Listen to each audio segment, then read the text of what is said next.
How you guys doing? Yeah, I'm glad you're doing woo. We have a great show for you guys tonight. Dr. David Romano is here. What does that mean? He's a doctor, huh?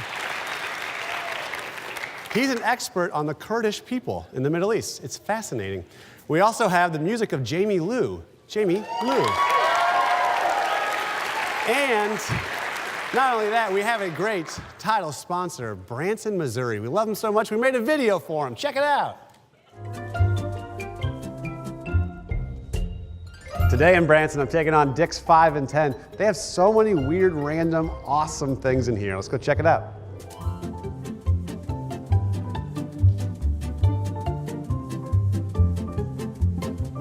Toy tire repair kit. Toy tire repair kit. With both hands, you can grab those. Where else can you do that? I don't think so, Amazon. Get out of here. Party kazoo. It's what every party needs. A trumpet kazoo. Hey, you cool kids. Want to play some b-ball after school? How do you do it? Electronic football? This is from like my era, before they had graphics. Here's my impression of a mom on vacation. Oh, what do you need? Oh, you need some Carmex? Got it. What do you need? What else do you need? Mariah Carey. Early years. Okay, look at this. Pimples and warts. Can you show me which way to homeroom? Okay, what do you need? A mirror? Like a big mirror? I got that. Should we leave Dick's 5 and 10? Nay!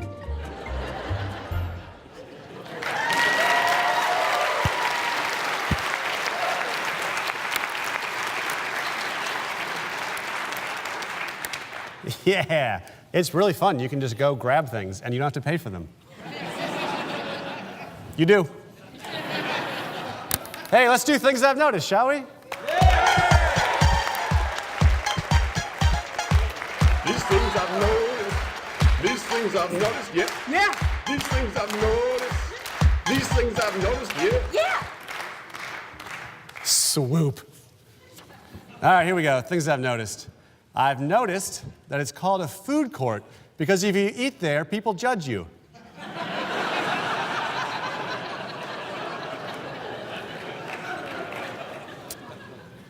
I've noticed that my wife was my last ex-girlfriend.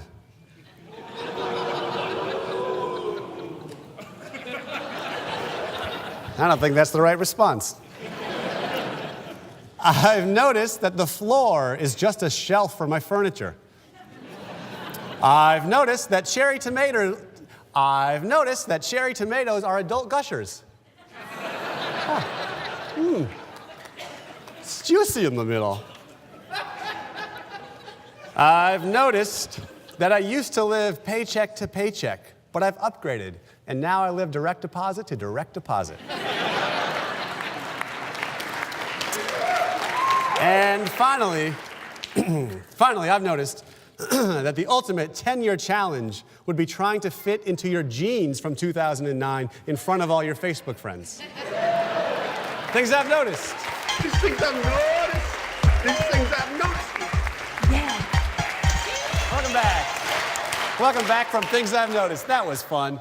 Hey, now it's time for America's favorite game.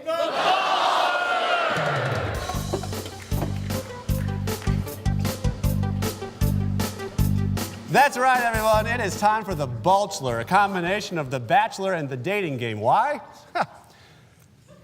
We have a contestant here. Jenny has a husband. He's on the other side of a barrier, along with a sea of other bald men. 2 other to be exact. We're gonna see if Jenny, through a series of questions and activities, can figure out who her husband is.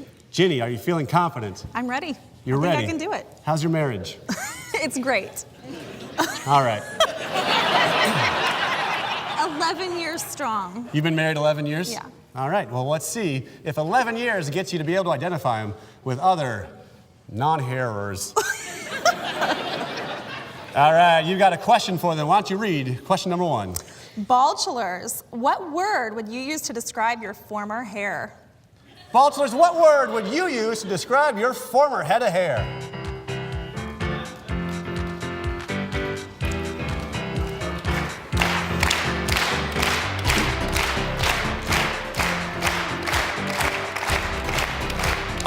Bachelors, time is up. Let's see what your answers are. Bachelor number 1. Predator dreadlocks. Predator dreadlocks. Bachelor number 2. Wavy-ish. Wavy-ish, indicating he can't quite remember. Bachelor number 3, describe your former head of hair. Thinning. Thinning.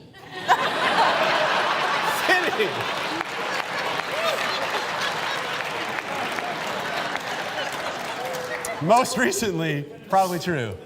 All right, any indicators? I don't remember dreadlocks. All right, very good. All right, here we go. Let's hear round number 2's question. Okay. Bachelors, name a brand of shampoo from your memory. Name a brand of shampoo from memory. Bachelors.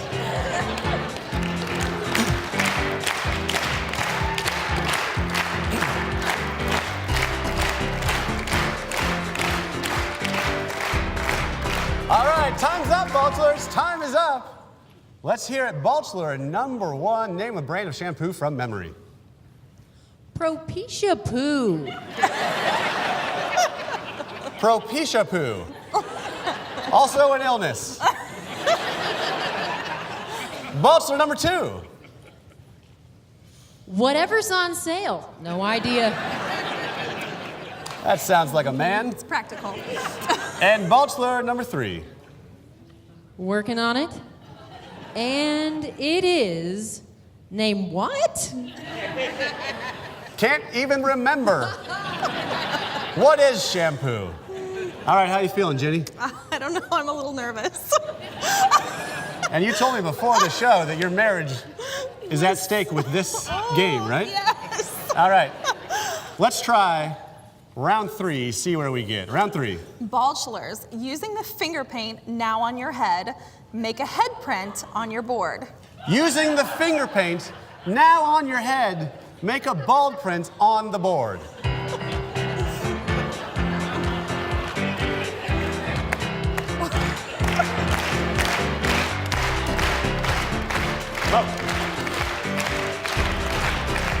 All right, Bachelors. Let's see them. Here is Bachelor number 1's board. Oh, does that? I don't know if that looks familiar. Can't say that looks familiar. Hard to tell. Bachelor number 2. Now, is this the front of the head? I don't or know the, what the that is. Forehead? Okay. All right, Bachelor number 3. Oh, kind of. Who knows? They have very odd-shaped heads. All right, that means, Jenny, come with me. It is time for the final round. This way. Okay, Jenny, here we are in the final round. What you do here is you can touch their head, smell it, do whatever you want. Try to figure out if it's your husband. No touching shoulders, though. Okay. Here we go. How's that feel? Not familiar. Unfamiliar. Okay, we'll see. Bachelor number 2. All right. No. Okay. Bachelor number 3. I recognize this head. Well, we were going to skip to the final judgment where you have to kiss one of the heads. If this is your man, kiss his head and we'll figure out if he is him. Okay, I'm crossing my fingers here. Now reveal, is that your husband? She did it! That's how we do the Bachelor. Congratulations, you got a trophy. It's yours. We'll be right back. That comedy bit brought to you by Bush, Ramlow & Shore CPAs. Set design and construction brought to you by Elamoose, Digital Quill Studio, and Skinny Theatrical Design and Fabrication. Closed captioning for the Mystery Hour provided by Paragon Architecture.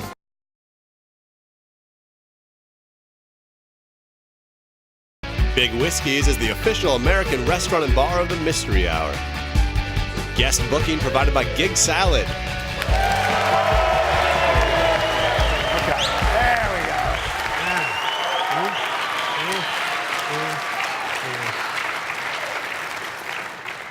We have a tremendous guest. We also have a tremendous guest sponsor. Ha! The History Museum on the Square. That's where Grandpa went.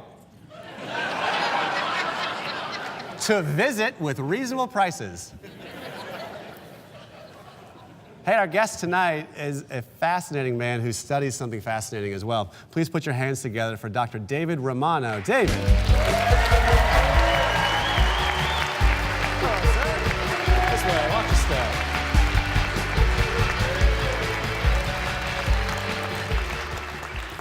How are you? I'm good. Good. Thanks for coming. Thanks for having me. You're the first Kurdish people expert we've ever had on before. Can you believe that?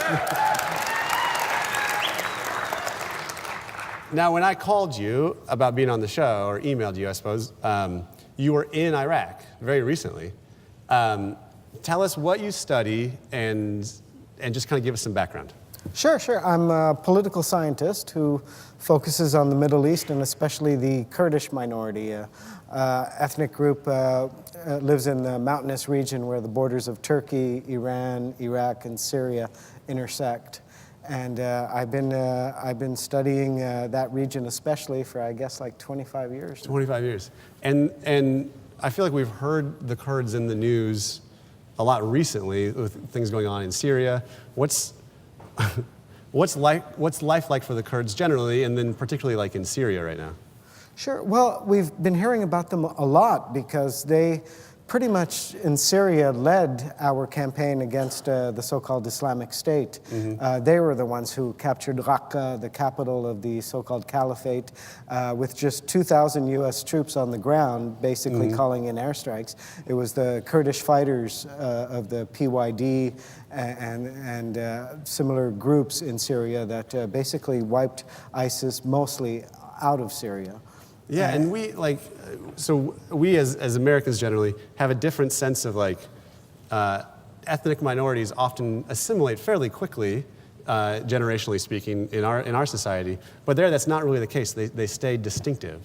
Sure. Like the United States, Australia, New Zealand, Canada to a certain extent, they're all immigration countries where you're all supposed to become part of the nation. Mm-hmm. But most states in the world aren't like that. Nation and state aren't synonyms in most of the world. Yeah. You'll have states with many nations in them, like Belgium has the Flemish and the Wallon, and Iraq has the Arabs and the Kurds. Turkey has Turks and Kurds and so forth. And so they'll have the same citizenship, but they'll consider themselves to be members of different nations based on their language, their culture, their imagined sense of community and history Mm-hmm. and so forth. And often these countries, as an ethnic minority, and particularly in the case with Iraq, they were an oppressed minority, right? Absolutely. Like in all the countries that I named, there was a dominant ethnic group, Arab, Turk, or Persian, depending which country, and they sought to assimilate the Kurds all into that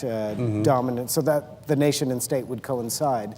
And as you can imagine, there was resistance amongst the Kurds. In Turkey, they called them mountain Turks, and they denied there was even a Kurdish minority when they're like 20% of the country. They refer to Kurds as the world's largest stateless nation since Ukraine got its independence, because they're about 35 million. Okay. So what I find this fascinating, just learning about the Middle East often is I kind of understand it, but it feels a little complicated. That's how I feel.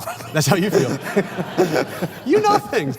But how did you gain an interest in this? What did you have an experience where you're like, this has tugged at me? Well, my father's originally from Lebanon, whereas my mother's French-Canadian. So I went to university. I started Middle East studies, looking at the Arab-Israeli conflict, like everybody, studying Hebrew and Arabic. I did the second year of my BA in Jerusalem. And then a friend, she wanted someone to travel with her to Turkey. I didn't know that much about Turkey. This was 1990. And so I went, and I discovered a whole huge conflict. It was pretty much the height of the Kurdistan Workers' Party insurgency in Turkey that no one was talking about. Yeah. And with casualty numbers that dwarf the Arab-Israeli conflict, yet when people talk about peace in the Middle East, they mean the Arab-Israeli conflict, yet there's way larger conflicts going on, including where you have Kurdish populations fighting the central governments that rule over them. And why is why do you feel it's important for us to have a better understanding of it? Well, because We're involved, and Yeah. if we weren't, we'd be handing those areas over to Russia and China, frankly. Yeah. And amongst the allies that we found in the region, the two groups that genuinely like America and Americans, I'd have to say, are the Kurds and the Israelis. Yeah. Now, the Kurds, a lot of people don't know so much about. They're mostly Muslim, but like the groups we've aligned with in Syria are totally secular. They've got about 40% of their fighters are women, and half their leadership is women. They're more gender progressive than we are, actually. Yeah. And in Iraq, when I lived there in 2003, 2004, U.S. troops would come up to the Iraqi Kurdistan for R&R. That's where they'd relax. They could go to the bazaar unarmed and go shopping. I saw them all the time. Whereas if they tried to do that in like Fallujah or Baghdad, that'd be a whole different story. Yeah, and you biked across this region? Well, the friend I went to Turkey with didn't want to go to the southeastern part of Turkey where the fighting was happening, and I wanted to see it, so I swore I'd go back eventually. And Yeah. I finished my master's degree in '93. I did all kinds of odd jobs under the sun, and one of them was a tourist guide in Israel because I had the languages and Yeah. experience. And I saved up enough money when that job was done. I took my bicycle by boat from Israel. We went to Cyprus. I cycled across Cyprus and then to Turkey, and I did 3 months through Turkey. And 3 months riding your bike. yeah. And it was life-changing. Yeah. Like, I mean, I checked a bit what happened. Like the guerrillas on occasion had kidnapped tourists, Yeah. but they always like fed them well, treated them well, and let them go again. I know, it sounds a bit crazy, but... So you were like, so I'm fine. Well, yeah, I was 24. Right. And you're here now. You are fine. Yeah. You did it. Yeah. Well, thank you for, I don't know, there are a lot of late night talk shows, and a lot of them don't talk about the Kurds. I think it's fascinating. Sure. I think it's fascinating. Thanks for coming by and enlightening us. There he is, Dr. David Romano. Travel and accommodations provided by Hotel Vandervoort. Systematic Savings Bank, official bank of the Mystery Hour.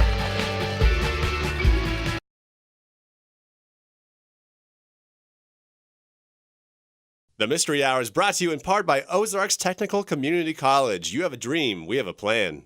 Tonight's musical guest brought to you by Bear Village. Hey, welcome back.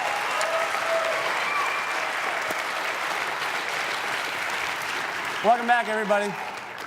Let's get to it. We have an awesome musical guest. Please put your hands together for Jamie Lou. I could always take a second look away if you asked me.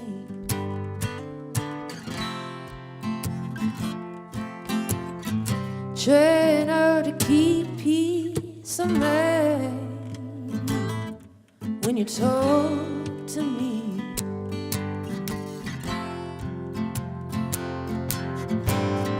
Just another round of cowboys shouldn't fall for their honesty.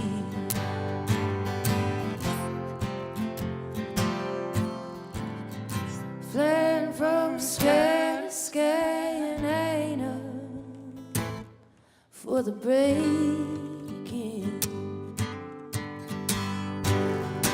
It takes a dreamer.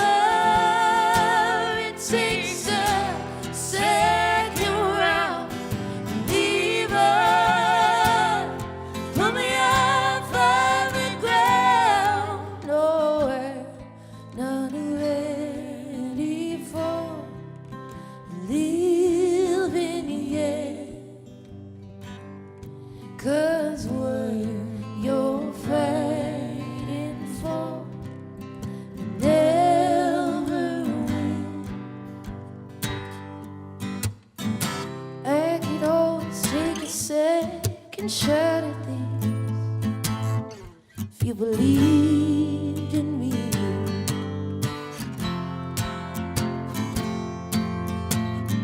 Trying hard to say something worth a risking.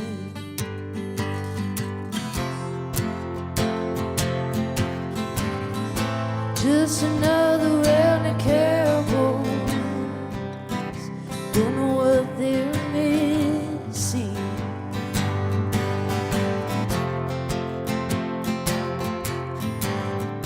Make sure before you take the chance, you can take a beating. And it takes a dreamer, it takes a second round believer.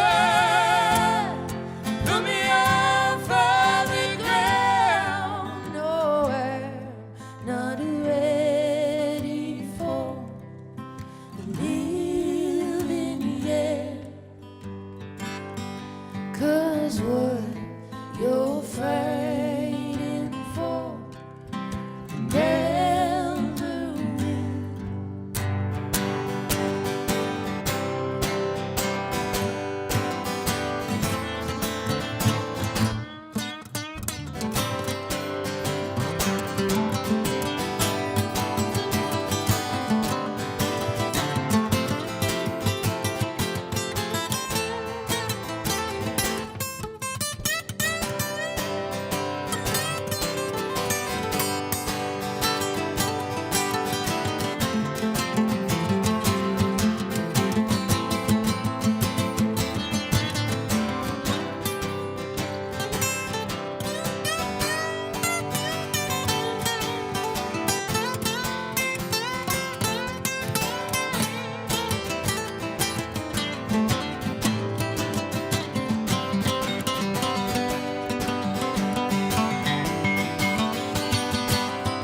It takes a dreamer, it takes a second round believer. Put me off of the ground. No, I'm not ready for living yet. 'Cause what you're fighting for never win. 'Cause what you're fighting for may never win. 'Cause what you're fighting for may never win. 'Cause what you're fighting for may never win.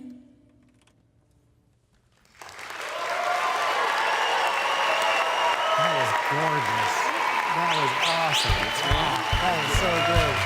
Jamie Lou, 10% of our box office proceeds tonight goes to Hearts for the Homeless. We'll see you guys next week.